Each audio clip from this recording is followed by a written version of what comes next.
మీ business ని develop చేసుకోవాలని అనుకుంటున్నారా?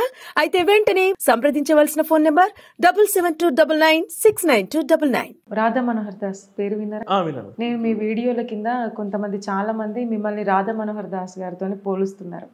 ఎందుకంటే తను మాట్లాడితే ఈ గొర్రెలు ఇట్లా అది దాని ఎక్కువ ఇవే ఉంటాయి. సో అంటే మీరేంటంటే మీరు మొత్తం అక్కడ జరిగేటువంటి ఈ రియలైజేషన్ మొత్తం పొంది మీరు ఇక్కడికి వచ్చారు, బయటకు వచ్చారు అందులో నుంచి. అంటే ఈ ఎవరైతే ఈ హిందూ మత పెద్దలు కానీ ఆధ్యాత్మికవేత్తలు కానీ వీళ్ళు ఉంటారు కదా, మీరు వాళ్ళని కలిసే ప్రయత్నం, వాళ్ళు మిమ్మల్ని కలిసే ప్రయత్నం ఎప్పుడైనా జరిగిందా? అంటే నేను గురువు గారిని 2-3 సార్లు కలిశాను, మాట్లాడాను. మాకు పెద్దగా ఏమి కాంటాక్ట్స్ ఏమంటారు. గురువు గారు ఏమన్నారు మరి? బాగానే మాట్లాడారు. మీరు చేసే ప్రయత్నం అవన్నీ తెలుసు ఆయన. నా వీడియోస్ అన్ని మొన్న ఈ మధ్య రీసెంట్ కూడా ఫోన్ చేసి మాట్లాడుకున్నాము. నేను ఏలూరులో ఒక మీటింగ్ పెడితే ఆ మీటింగ్ చూసి ఫోన్ చేశారు. బాగా చేసావు ప్రైవేట్ ఎక్సెట్ అని చెప్పేసి అభినందనలు తెలియజేశారు. తర్వాత కొంతమంది కానీ అంటే హిందువులలో ఉన్నటువంటి పెద్ద పెద్ద వాళ్ళని ఎవరైతే కలవలేదు నేను.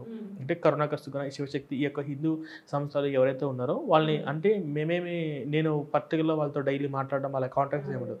వాళ్ళు ఏదన్నా సంస్థలు లాంటి ప్రోగ్రామ్స్ పెడితే నన్ను ఇన్వైట్ చేస్తే వెళ్తాను. వెళ్ళి అందులో కూర్చుంటే వాళ్ళు పుస్తకాలు రిలీజ్ చేశారు, ఏదన్నా ప్రోగ్రామ్స్ పెట్టారు, 9వ వార్షికోత్సవం ప్రోగ్రామ్ పెట్టారు. అప్పుడు నన్ను అందరినీ పిలుస్తున్నట్టు నన్ను కూడా పిలుస్తారు, వెళ్ళడం చూడడం అంతే. డైలీ మాట్లాడడము, డైలీ ఫోన్ చేయడము, ప్రతిదీ షేర్ చేసుకోవడం అంతా టైం వాళ్ళకు లేదు. అంత క్లోజ్ నేను కాదు. వాళ్ళందరూ పెద్ద పెద్ద స్థాయిలో ఉన్నారు, నేను వాళ్ళతో చాలా చిన్నవాడిని అనమాట. వాళ్ళు గురువు గారు చేసినటువంటి ఎన్నో ప్రోగ్రామ్స్ ఉన్నాయి. అంతగా నా స్థాయి ఏదో నేను చేసుకుంటూ వెళ్తున్నాను అంతే. వాళ్ళంతా ఏదో సందర్భాలను బట్టి కలవడము, మాట్లాడడము అంతే. సరే అండి, అంటే మీరు చేసేటువంటి ప్రయత్నం అయితే బాగుంది. ఎందుకంటే వాస్తవంగా నిజంగానే అది కూడా ఖచ్చితంగా అంటే బైబిల్ కూడా ఖచ్చితంగా మంచి మార్గం చెప్తుంది అని అంటే ఆ వేళ పోనీ ఉండని. కానీ ఇటువంటి సూక్తులు ఉన్నాయని మీరు చెప్పారు కదా ఇందాకంటే, సూక్తులని కాదు వాటిని ఏమంటారు, ఇటువంటి మాట అంటే లేడీస్ని చిన్న చూపు చూడడము, అంటే నీ బంధుత్వాన్ని దూరం చేసుకో, వేరే మతం వద్దు, వేరే దేవుడు వద్దు, ఏవైతే మీరు ఇందాక చెప్పినటువంటి వ్యాఖ్యలు ఉన్నాయో అవన్నీ నిజంగా వింటుంటే నాకు చాలా షాకింగ్ అనిపిస్తుంది. తల్లిదండ్రులు, కుటుంబ సభ్యులు మొత్తం వదిలిపెట్టేస్తే నీకు 100 రెట్లు పరలోకంలో అధిక ప్రతిఫలితం ఉంటుందని చెప్పి బైబిల్ ఉంది. అవును, అప్పుడు ఎప్పుడో పోయే పరలోకం గురించి ఇప్పటి నుంచి ఇంత ఆపచ్చని ఎందుకు నాకు అర్థం కాదు. క్రైస్తవంలోకి వెళ్ళేదే పరలోకం కాన్సెప్ట్ అంతే. చచ్చాక పరలోకం వస్తుంది అంతే. అసలు మినిమం బ్రెయిన్ పనిచేయాలి కదా. ఇప్పుడు అట్లీస్ట్ 1% బ్రెయిన్ పనిచేసిన అసలు ఈ మతం ఎప్పుడు పుట్టింది, ఈ మత చరిత్ర ఏంది, పోనీ ఏసు 2000 ఏళ్ల క్రితం పుట్టాడు అనుకోండి, అంతకంటే ముందు జనాలు లేరా, అంతకుముందు ఎంతోమంది బతికే కదా, మరి వాళ్ళందరూ ఎక్కడ పోతారు? ఇప్పుడు పాస్టర్లందరూ క్రిస్టియన్స్ అందరూ ఏం నమ్ముతారంటే వీళ్ళందరూ మొన్న మతం మారిన వాళ్ళు కదా, వీళ్ళ నాన్న, వీళ్ళ తాత, వీళ్ళ ముత్తాతలందరూ కూడా అగ్నిగుండంలో మలమల మడిపోతారు అనే కాన్సెప్ట్ నమ్ముతారు వీళ్ళు. క్రిస్టియన్స్ అందరూ అదే. ఇప్పుడు చాలా మా తాత బాప్తిసం తీసుకెళ్తుంది కాబట్టి మా తాత నరకమే. మన జాన్ బాబు అన్నారు, దేశం కోసం స్వతంత్రం కోసం పోరాడినటువంటి భగత్ సింగ్ అయినా, అల్లూరి సీతారామరాజు అయినా, మహాత్మా గాంధీజీ అయినా యేసుని నమ్మకపోతే నరకమే. అవును, ఆయనకు బ్రెయిన్ పనిచేయాలి కదా, కామన్ సెన్స్ ఉండాలి కదా, అసలు నైతిక విలువలు ఉండాలి కదా. సమర యోధులు వాళ్ళను రకరకాలుగా వర్ణిస్తూ ఉంటారు. ఎంతమంది కోసం వాళ్ళు వాళ్ళ ప్రాణాలు పోగొట్టుకున్నారు. భగత్ సింగ్ 24 ఏళ్ల వయసులోనే ఈ దేశం కోసం 100 సార్లు ఉరికమ్మనెక్కుతా అని చెప్పారు. అక్కడిక్కడ కాదా దమ్ముంటే నాకు గుండె మీద కాల్చరు అని చెప్పేసి అల్లూరి సీతారామరాజు ఎదురు తిరిగిన వాళ్ళు ఉన్నారు. వీళ్ళు నరకానికి వెళ్తారంట. ఈ పనికి మాలోడు మాత్రం వీడి లాంటి వాళ్ళు నరకానికి తీసుకెళ్తారంటే ఇటు పరలోకానికి తీసుకెళ్తారు. మళ్ళీ ఈయన నమ్మిన వాళ్ళు వీళ్ళు కూడా పరలోకానికే పోతారు. ఇప్పుడు మనం మాట్లాడిన జాన్ బాబు ఆయన వాళ్ళ నాన్న మతం మారాడు అనుకోండి, వాళ్ళ తాత వాళ్ళ ముత్తాత కంపల్సరీ హిందువులే. ఈ దేశం అంతా హిందూ, డౌటే లేదు. అందుకే కదా మనది హిందుస్థాన్ అంటున్నారు, హిందూ దేశం అంటున్నారు.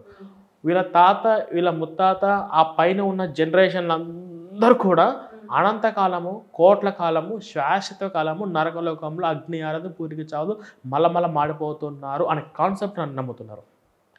వాళ్ళు నమ్మేది అదే. సో మీ ప్రయత్నం నిజంగా అంటే బాగుందండి. ఎందుకంటే వాళ్ళ లోపల చైతన్యం తీసుకురావాలి.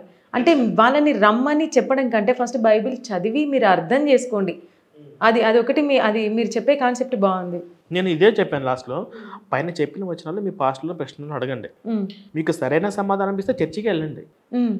లేదు నేను ఏ మతంలోకి రమ్మని చెప్పను, పొమ్మని చెప్పను, మీరు పట్టుకున్న మత గ్రంథం బైబిల్ ఏదైతే ఉందో ఈ వచనాలు మీరు గమనించారో లేదో తెలుసుకోండి అనేది నేను ఈ చివరి మాటగా నేను అదే రాశాను. ఓకే, నేను వాళ్ళ నేను ఇందులో రాముడి గురించి కృష్ణ గురించి లేదు లేదు. ఇది టైటిల్ ఏంటి? క్రైస్తవులారా మేల్కోండి, మీరు బాధితులు, మీకు తెలియదు, ఆ మతం గురించి తెలియదు, బైబిల్ గురించి తెలియదు, పాస్టర్ ప్రచారాలు చేసేది వేరు, బైబిల్ ఉన్నది వేరు, ఇది తెలుసుకోండి అని నేను పుట్టి పెరిగిన నా కమ్యూనిటీ ఉన్న వాళ్ళందరినీ మేల్కోండి అని.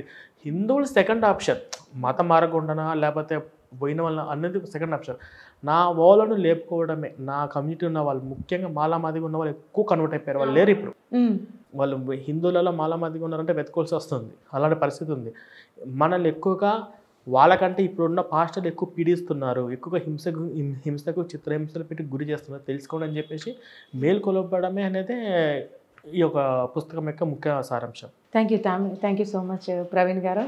మేము అడిగిన ప్రతిదానికి చాలా క్లుప్తంగా సమాధానం ఇచ్చారు. ఎందుకంటే అక్కడ ఏం జరుగుతోంది, ఇక్కడేం జరుగుతోంది, అసలు ఏంటి అసలైన అంశం ఏంటి, జనాలు ఏ విధంగా తయారవుతున్నారు, వీటన్నిటి గురించి అడిగిన ప్రతిదానికి చాలా చక్కగా ఆన్సర్ ఇచ్చానండి. అయితే నేను కోరుకునేది ఏంటంటే మా ఛానల్ తరఫున అంటే మీరు దేనికి భయపడకుండా అందరు ముందుకు వచ్చి అందరిలో ప్రతి ఒక్కరిలో చైతన్యం తీసుకురావాలని మీరు ప్రయత్నిస్తున్నారు. అయితే ఇంకొక ముఖ్య ఉద్దేశం ఏంటంటే హిందువుల్లో ఐకమత్యత లేకపోవటం కూడా దీనికి కారణం. ఎందుకంటే సేమ్ ఇదే ముస్లిమ్స్ మీద చెయ్యొచ్చు, అంటే వాళ్ళను ఇస్లాం మతస్థుల మీద కూడా మీరు ఈ క్రైస్తవ మతాన్ని అంటే అక్కడ కూడా రుద్దొచ్చు, బట్ అక్కడ లేదు, కేవలం ఎక్కువ హిందువుల మధ్యనే జరుగుతుంది. వాళ్ళు ఖురాన్ తీసుకొని మా అల్లా నమ్మండి అని చెప్పి హిందువులు ఇంటికి రావట్లేదు.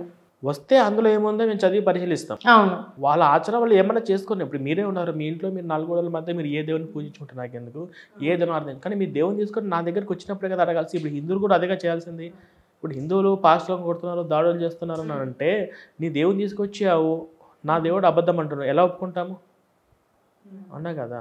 ఇప్పుడు నేనే ఉన్నా ఎగ్జాంపుల్, మీ కాడికి వచ్చాను, మా నాన్న మించిన మొగాడు లేడు అని అన్నా అనుకోండి, కోపం రాదా? అడగరా ఏం మాట్లాడుతానండి, మా నాన్న అదే కదా. ఇప్పుడు నా దేవుడిని మించిన గొప్ప దేవుడు లేడు ప్రపంచంలో, మా దేవుడు ఒక్కడే దేవుడు అంటే మరి మేము పూజించే దేవుళ్ళు కదా, దేవుళ్ళు లేదా ఏం మాట్లాడాలో అడుగుతా కదా, ఇలా అడిగేదే జరుగుతుంది. Thank you so much. Thank you madam.